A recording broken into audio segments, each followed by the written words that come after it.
جو کسی مسلمان کو تکلیف دے گا اللہ اسے تکلیف دے گا۔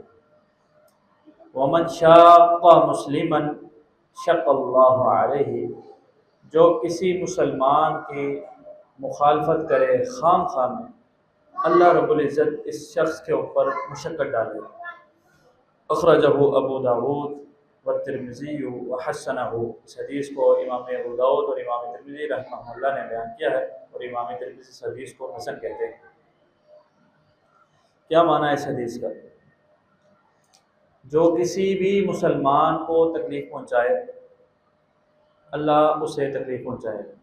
یہ مسلمان کا لفظ، مسلمن کا جو لفظ ہے یہ امام ابو داؤد رحمہ اللہ کی روایت میں ہے، امام ترمذی رحمہ اللہ نے اس کو بیان نہیں کیا۔ جو کسی بھی مسلمان کو تکلیف پہنچائے گا اللہ اسے تکلیف پہنچائے گا، اور جو کسی مسلمان کی مخالفت کرے اللہ رب العزت اس کے اوپر مشقت ڈال دیتا ہے۔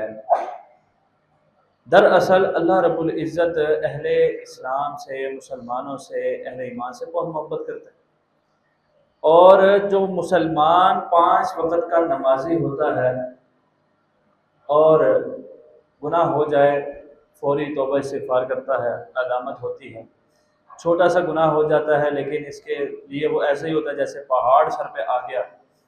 یہ کیفیت جس آدمی کی ہے، جس مسلمان کی ہے، وہ اللہ کا ولی ہے، وہ اللہ کا ولی ہے۔ اور حضور کیا فرماتے ہیں رب تعالیٰ کی طرف سے روایت کرتے ہوئے حدیث قدسی میں، من عاد لی ولیا فقد آذنتہ بالحرب، جو میرے کسی ولی سے دشمنی رکھے گا میرا اس کے خلاف اعلان جنگ ہے، اللہ رب العزت اس کے مقابلے میں خود آ جاتا ہے۔ تو دراصل جو اہل اسلام ہے، اہل ایمان ہے، اللہ ولی الذین آمنوا، وہ اللہ کے دوست ہیں، اللہ ان کا دوست ہے، وہ اللہ کے ولی ہیں، اللہ ان کا ولی ہے۔ تو جب کسی مسلمان کے لیے کوئی مشقت پیدا کرے گا، کوئی تکلیف پیدا کرے گا، کوئی مخالفت کرے گا، کسی طرح سے ایذا پہنچائے گا، اللہ رب العزت اسی طرح کی سزا اس کو دیتے ہیں۔ اللہ رب العزت کا قانون مکافات عمل کا ہے، جو آپ کسی کے ساتھ کرتے ہیں اللہ رب العزت ویسی ہی سزا آپ کو دیا کرتے ہیں۔ اللہ رب العزت سے دعا ہے اللہ رب العزت ہمیں مسلمانوں کے حقوق کا پاس اور خیال رکھنے کی توفیق عطا فرمائے۔